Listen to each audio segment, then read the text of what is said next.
Azam, mantan santri dari kampung kecil di Jawa, menapaki jalan berliku menuju impiannya. Berbekal tekad dan doa, ia merantau hingga ke Portugal. Di negeri yang asing dan serba berbeda, takdir mempertemukannya dengan Isabella, mantan bosnya, seorang janda asal Eropa yang menyimpan luka masa lalu. Mereka jatuh cinta dalam proses yang tidak biasa, pelan-pelan, penuh makna, dan saling belajar. Namun ketika masa lalu Isabella kembali menghantui, Azam harus memilih, mundur atau tetap bertahan dan menerima seluruh luka yang dibawa oleh wanita yang dicintainya.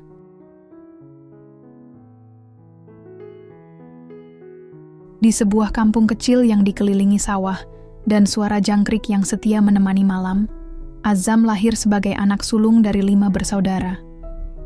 Hidupnya sederhana, bahkan bisa dibilang pas-pasan.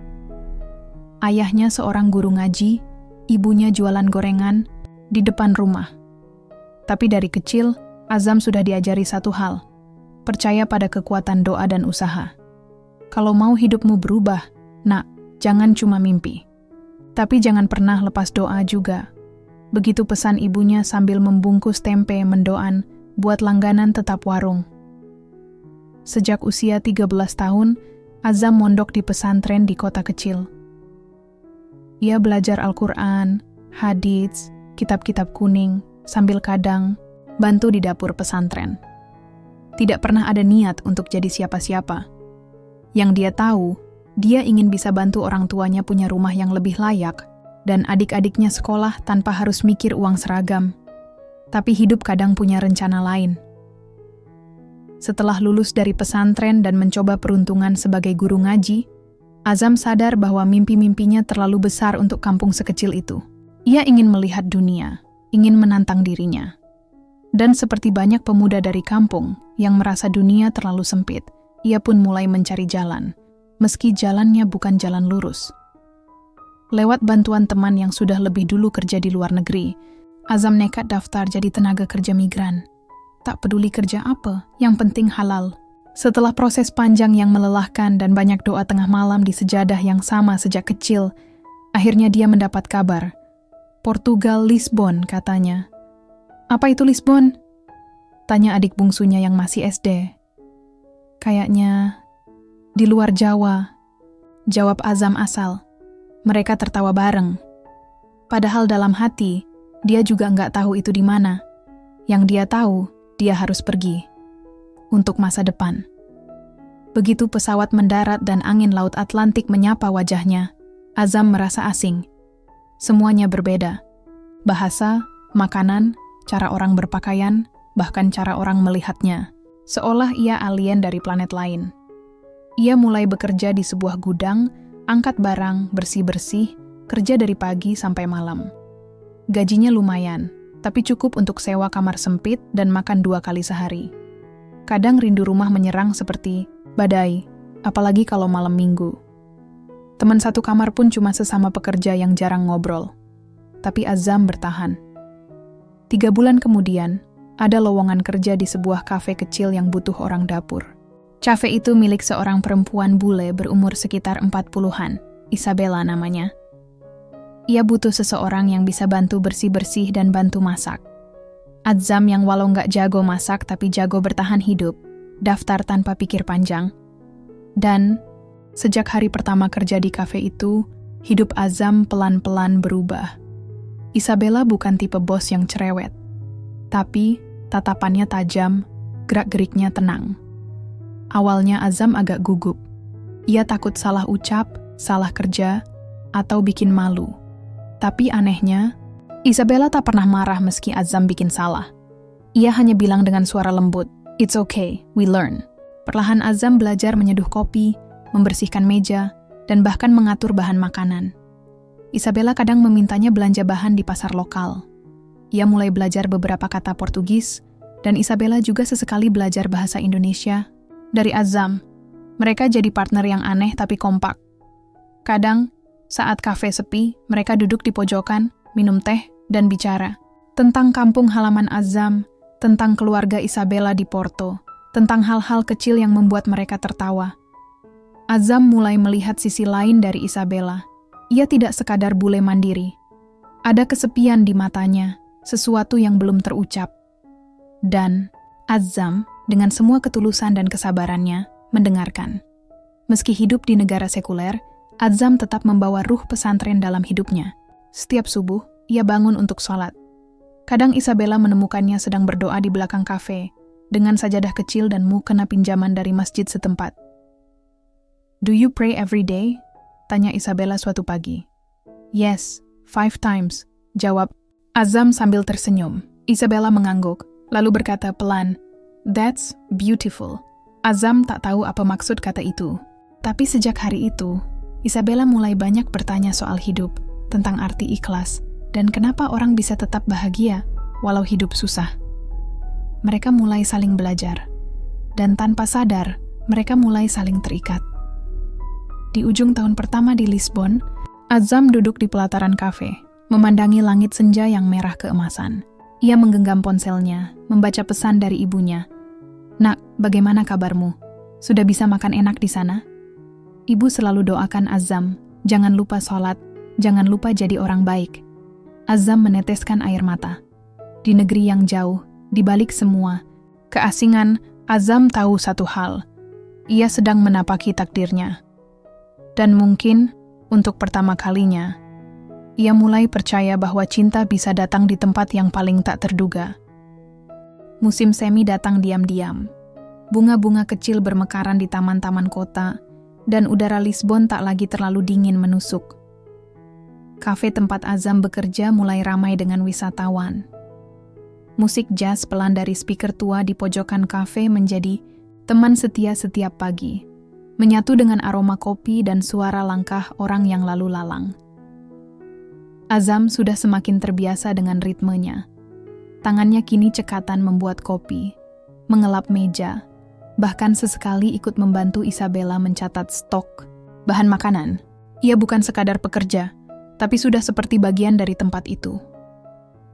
Dan Isabella, yang awalnya hanya bos bule bagi Azam, kini terasa berbeda. Entah sejak kapan, Azam mulai memperhatikan lebih dalam. Matanya sering mengikuti gerak tubuh Isabella yang tenang tapi penuh wibawa. Ia suka saat Isabella tertawa kecil sambil menutupi mulutnya. Dan ia paling senang saat mereka tak sengaja bertatapan.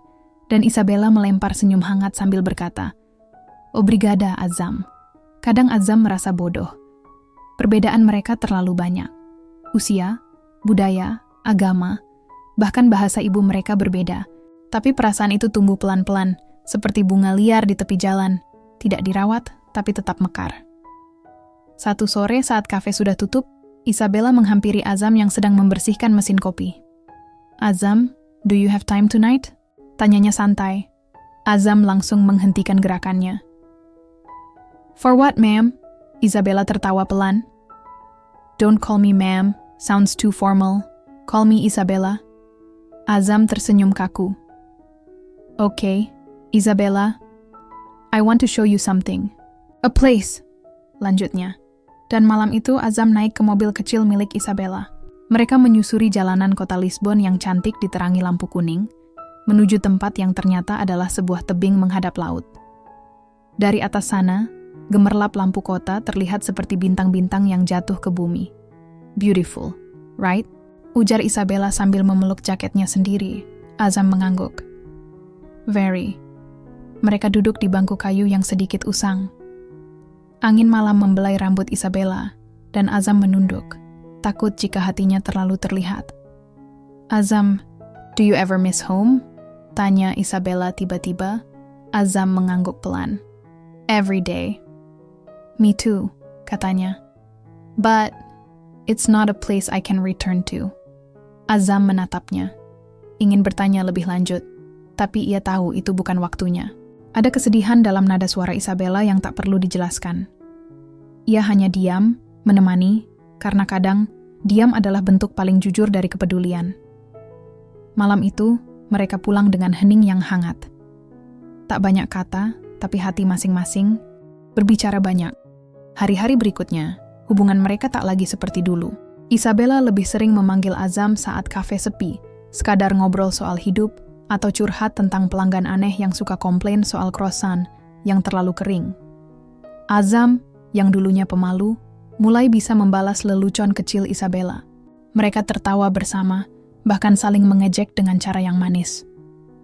Suatu hari, saat Isabella masuk dapur dan mencium aroma teh melati buatan Azam, ia berkata, "You know, I never liked tea, but this one feels like home."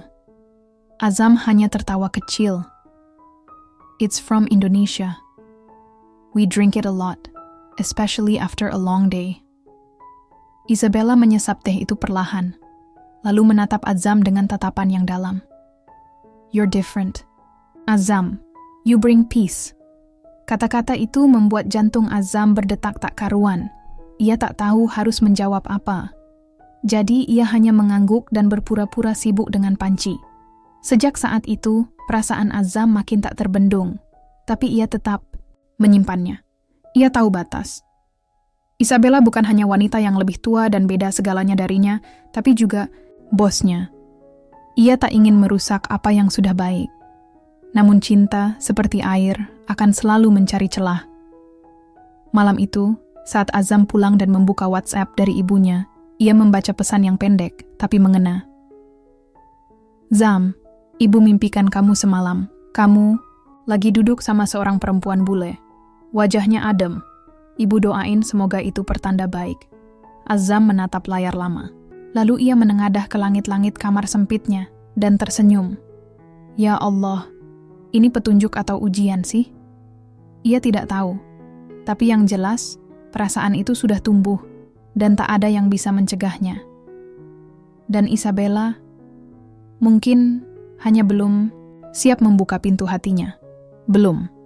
Tapi Azam, dengan sabar, akan mengetuk perlahan.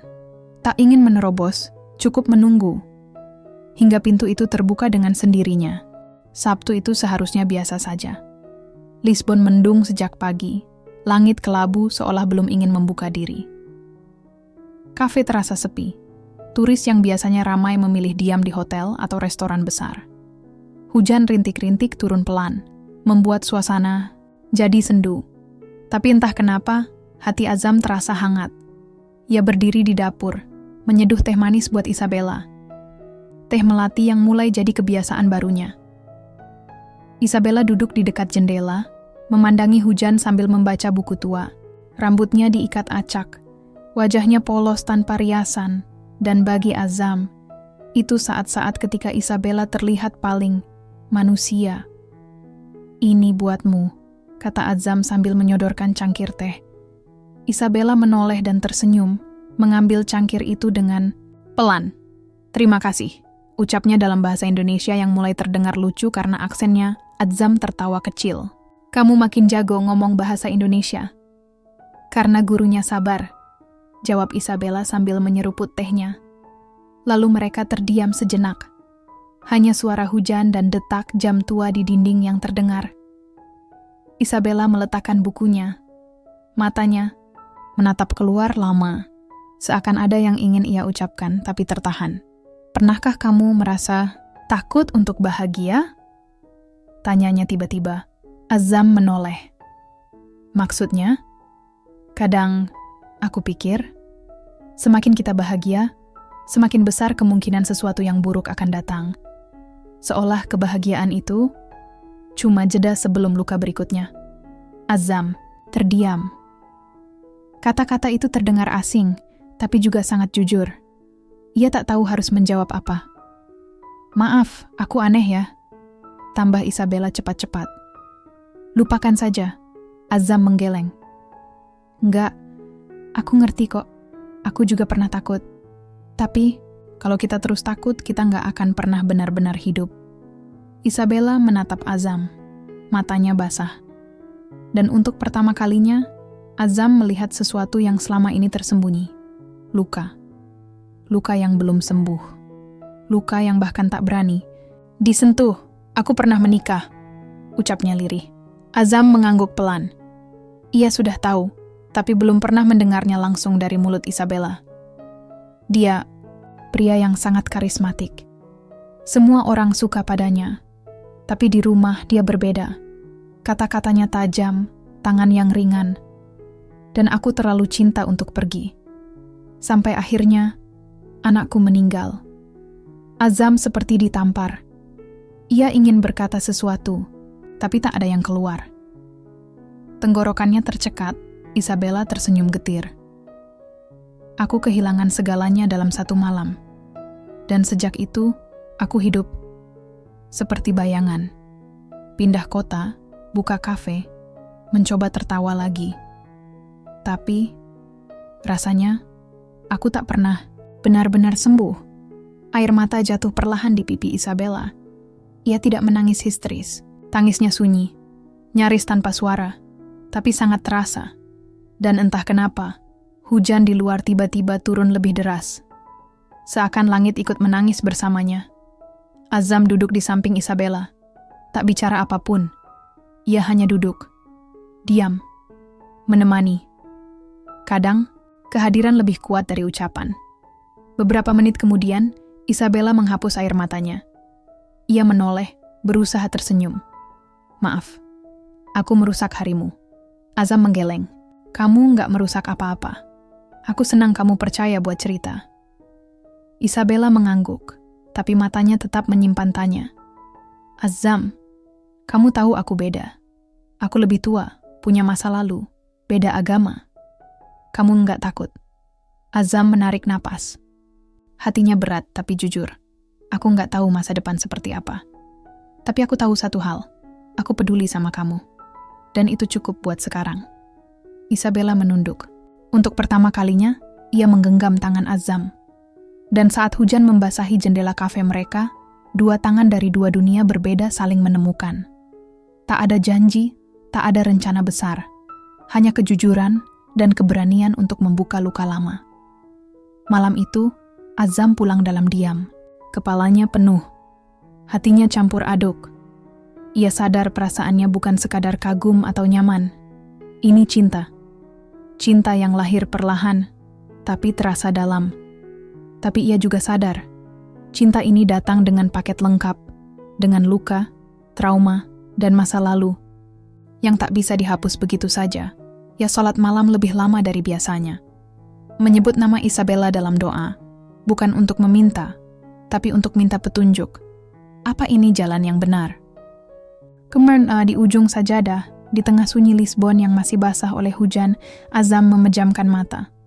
Dan untuk pertama kalinya, ia merasa cinta ini akan jadi ujian. Tapi juga mungkin jadi anugerah. Hari-hari setelah hujan itu terasa berbeda. Isabella tak lagi setenang biasanya. Tatapannya sering kosong. Pikirannya seperti melayang ke masa lalu. Azam tahu, ada banyak yang sedang diproses dalam kepala dan hati wanita itu. Ia tak memaksa. Ia tetap datang pagi-pagi ke kafe, menyeduh teh, membersihkan meja, memasang senyum. Meski dalam hati ada yang mengganjal. Cinta mereka belum dinamai, belum diikat oleh apapun. Tapi ikatan itu sudah terasa nyata. Semakin nyata, justru semakin rapuh. Dan Azam bisa merasakannya. Isabella sedang menarik diri perlahan. Suatu sore, saat mereka berdua tengah menutup kafe, Isabella berkata tanpa menatap Azam, "Aku butuh waktu sendiri." Azam terdiam. "Berarti, aku nggak perlu datang besok? Datanglah seperti biasa. Tapi, jangan menunggu apa-apa dariku, Azam. Aku takut. Kamu kecewa." Perkataan itu seperti angin dingin di tengah musim semi. Azam ingin bertanya kenapa, ingin meminta penjelasan, tapi ia hanya mengangguk pelan.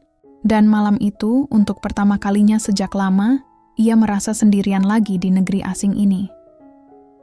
Ia berjalan kaki pulang, menyusuri gang-gang kecil kota Lisbon yang basah setelah hujan sore.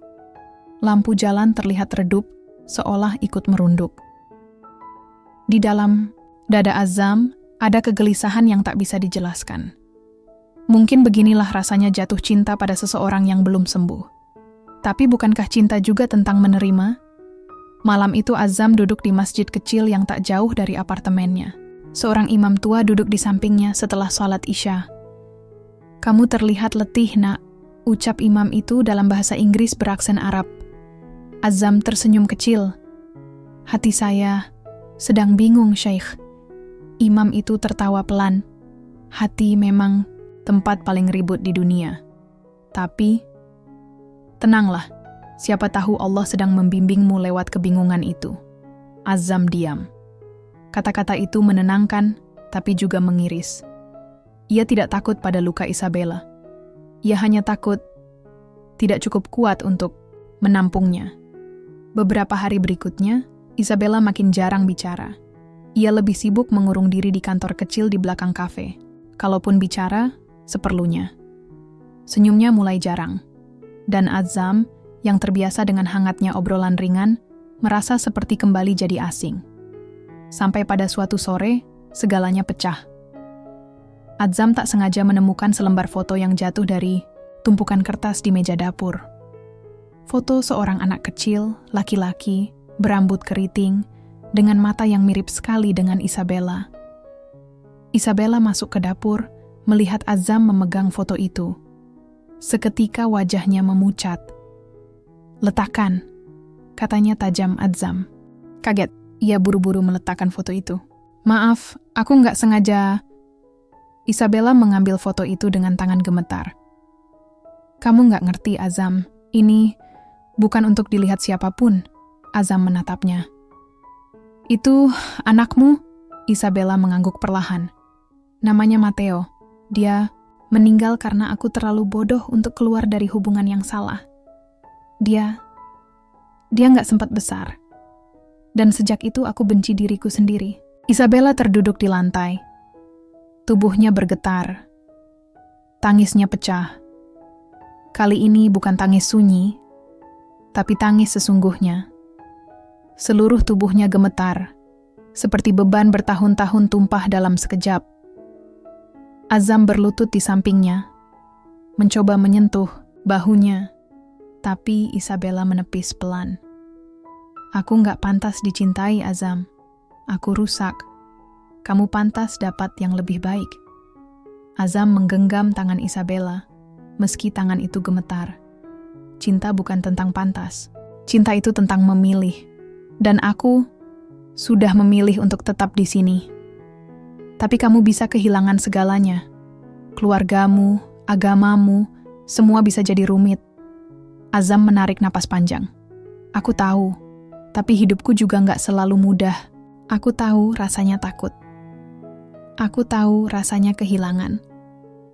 Dan aku percaya, Allah nggak akan pertemukan aku denganmu kalau ini cuma buat disakiti." Isabella menatap Azam lama. Matanya merah, basah, tapi untuk pertama kalinya, ada harapan kecil di dalamnya. "Kalau kamu tetap memilih aku, kamu harus tahu, aku akan punya hari-hari gelap. Hari-hari di mana aku ingin lari, di mana aku ingin diam saja. Kamu siap menghadapi itu semua?" Azam tersenyum pelan. "Aku bukan penyelamatmu, Isabella, tapi aku mau jadi temanmu. Mau kamu hari ini sedang kuat atau sedang hancur." Dan malam itu mereka tidak bicara lagi. Hanya duduk berdampingan di lantai dapur kafe yang sunyi. Tangis sudah reda, tapi hati masih bergetar. Mereka tahu ini bukan akhir. Tapi mereka juga tahu ini awal dari sesuatu yang baru. Cinta yang mereka miliki tidak sempurna. Tapi mungkin justru di ketidaksempurnaan itu, mereka bisa saling menyembuhkan. Langit Lisbon sore itu biru terang, tanpa awan.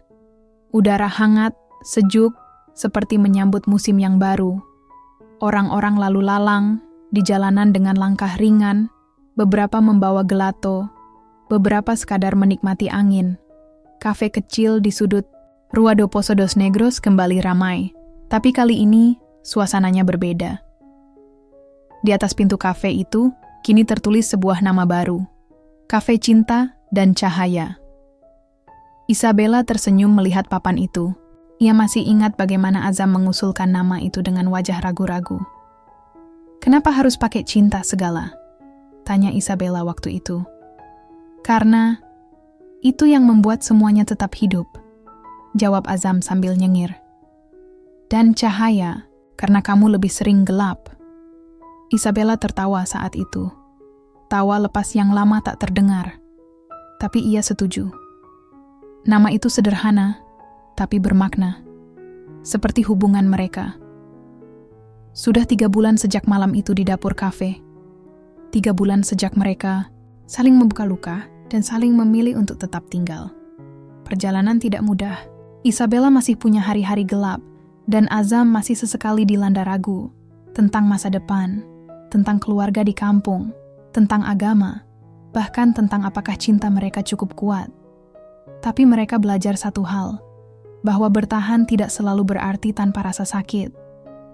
Kadang justru rasa sakit itulah yang membuat mereka lebih dekat, lebih jujur, lebih nyata. Isabella mulai belajar lebih banyak tentang Islam. Ia membaca buku, menonton video, dan sering bertanya tentang hal-hal kecil. Kenapa kamu harus puasa? Kenapa kamu sujud? Kenapa kamu bilang Alhamdulillah terus? Azam menjawab dengan sabar. Bukan untuk mengubah Isabella, tapi untuk berbagi. Ia tahu, iman tidak bisa dipaksakan.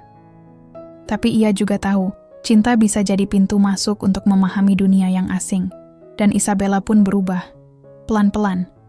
Ia mulai bangun pagi, duduk di balkon sambil memandangi azam sholat subuh.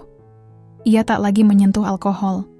Ia bahkan pernah mencoba puasa sehari penuh, meski akhirnya menyerah jam 4 sore dan ngambek karena lapar. Ini lebih susah dari diet, gerutunya. Tapi Azam tahu, itu bentuk cinta juga. Suatu malam, setelah kafe tutup, mereka duduk di bangku tua di tepi Sungai Tagus, memandangi jembatan 25 de Abril yang terang benderang. Kamu tahu, kata Isabella, aku nggak pernah menyangka akan jatuh cinta lagi, apalagi sama mantan santri dari Indonesia. Azam tertawa. Aku juga nggak nyangka bakal sayang sama janda bule yang suka ngopi sambil dengar musik jazz. Mereka tertawa bersama. Lalu hening. Tapi bukan hening yang canggung, ini hening yang penuh rasa. Aku masih belum tahu masa depan kita kayak gimana, As, kata Isabella pelan. Tapi, untuk pertama kalinya dalam hidupku, aku nggak takut. Azam meraih tangan Isabella dan menggenggamnya erat. Aku juga nggak tahu, tapi aku tahu satu hal. Kita sudah cukup saling menerima untuk berjalan sama-sama. Dan kalau nanti jalannya berat, kita istirahat bareng.